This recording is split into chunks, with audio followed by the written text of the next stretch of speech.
So for as long as you've owned your business, you've been the decision maker, right? Maybe you have managers that handle the day-to-day or routine issues, but when it comes to big decisions, you've always been that final decision maker.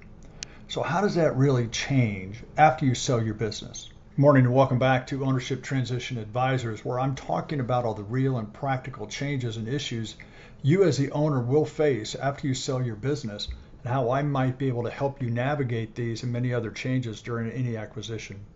And these are from my 20 years experience working with companies from across the country after they've been acquired. These are real situations that I personally experience and repeatedly see. So how does the decision-making authority change for the former owner after they sell their business? Probably doesn't change that much in the first days and early on, but as time goes by, you're going to have to adjust to the reality that while you're still more than likely responsible for the financial performance of the business, you're no longer the sole decision maker, okay? The people who own your business are now the final decision maker. It sounds pretty reasonable. I mean, they bought your business, it's now their money, so they make the decisions. And you think to yourself, yeah, it's okay, I can do that. The question becomes, can you do that? Can you really do that? Can you go emotionally from the former final decision maker to just a contributing voice in the process? So let's look at an example. What if you want to hire a new manager or admin person and the new owner says something like, well, we've been looking at your headcount ratios or your cost to revenue run rate, and we don't think you can afford to add that person. And you're thinking to yourself, well, I know my business and my people, and I think we need to hire somebody.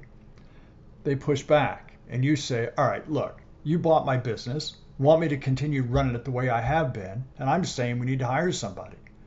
Again, they say no, but not because they don't believe you, but because the metrics don't look right on paper.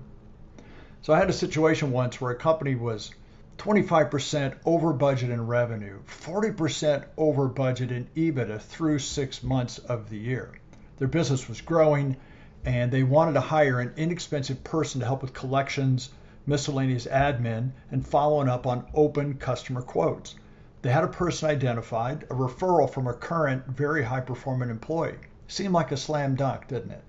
They could have paid this person's entire annual cost in 1 month and only dropped their overperformance in EBITDA from 40% to 32%. Do you believe that?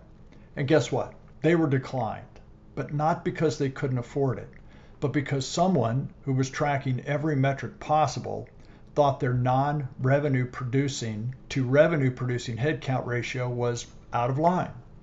It didn't matter that they were absolutely killing it financially, and the local team were being overworked, getting worn out, and a few of them were talking about leaving if they didn't get some help soon. This former owner could no longer make a basic decision they knew was the right move based on their proven ability to run and grow a very profitable business. The new decision maker said no, and that was it. Now, this is not saying the new owners were totally wrong in their thinking, but it does represent an emotional impact moment when the former owner realized, not in his brain, but in his gut and his intuition, that he was no longer in full control of the business he was responsible and accountable for running. To make it worse, he was very concerned that if he starts losing people because they feel overworked and underpaid, it would impact his earnout that year. Even though he was responsible for the financial performance of the business and his personal money was still on the table, he could not make what appeared to be a pretty simple decision that could affect the performance of the business. Now, in one of my earlier videos, I talk about one of the biggest mistakes owners make when selling their business, and it's around the psychological and emotional impact on them as leaders and their people, and this is an example of what I'm talking about. The problem wasn't so much the issue of whether or not he could hire this person, but became an us and them wedge in his mind. He no longer felt they were on the same team. He started losing the feeling of being respected and trusted. He felt the new owners were making a decision purely based on some arbitrary metric on paper, but had no real understanding of what his people were experiencing on the front line. You know, where the business actually happens? This is just one area where I have helped many people, companies, leaders, and teams during my career, and it's an area that's pretty difficult to navigate. On one side, you have an owner who sold his business and all the change they're going through, and on the other hand, you have an unemotional, impersonal buyer who's managing by spreadsheets and data. How you blend these two together is a challenge, and it's a challenge that's very difficult to overcome without someone working with you to see all sides, think further ahead because they know exactly what's coming, and make a better case for your intentions and your decisions. And that's where ownership transition advisors come in. That's what we do. If you're interested in learning more about how I might be able to help you, you can always message me through LinkedIn or email me through my website. The links are always going to be below on these videos.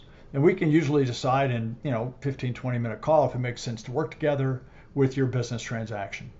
So thanks again, and I'll see you next time when I'll be talking about the emotional impact on employees and what you can do if employees start leaving your business.